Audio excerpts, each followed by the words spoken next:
ఆంధ్రమొచ్చి మీద పడింది. చెన్నపట్నం గుండె చెదిరింది. మన్ను మిన్ను ఏకమైంది. నీరు కన్నీరు ఒక్కటైంది. ఎటు చూసినా నీళ్లే, ఎవరిని కదిపినా కన్నీళ్లే. జల విలయంతో చెన్నై మహానగరం కకావికలమైంది. గత 100 ఏళ్లలో ఎన్నడూ లేనంత వర్షం కురవడంతో ప్రజాజీవనం అస్తవ్యస్తమైంది. పలు ప్రాంతాల్లో గుడిసెలు, ఇళ్లు పూర్తిగా మునిగిపోయాయి. అపార్ట్మెంట్లలో మొదటి అంతస్తు వరకు నీరు చేరింది. దీంతో బయటకు పోయే దారి లేక చిక్కుకున్న వాళ్లు బిక్కుబిక్కుమంటూ గడుపుతున్నారు. లోతట్టు ప్రాంతాల వారు ఎటు పోవాలో తెలియక నరకయాతన అనుభవిస్తున్నారు. విద్యుత్ సరఫరా పూర్తిగా నిలిచిపోవడం చెన్నై వాసులకు మరిన్ని కష్టాలు తెచ్చిపెట్టింది. సమాచార వ్యవస్థ పూర్తిగా దెబ్బతింది. రవాణా వ్యవస్థ స్తంభించిపోయింది. డ్రైనేజ్ సిస్టమ్ దెబ్బతినడంతో నీరు ఎక్కడికక్కడ బ్లాక్ అయిపోయింది. దీంతో ఎటు కదల్లేని పరిస్థితి వచ్చి పడింది.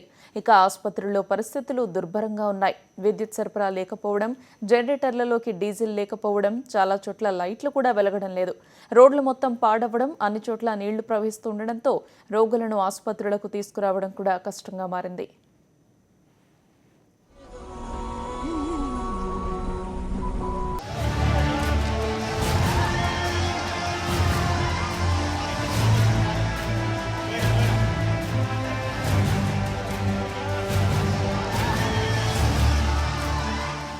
జల విలయంతో చెన్నై వాసులు పడుతున్న బాధలు అన్నీ ఇన్ని కావు. తినేందుకు తిండి కూడా లేదు. కనీసం తాగేందుకు మంచినీళ్లు కూడా లేవు.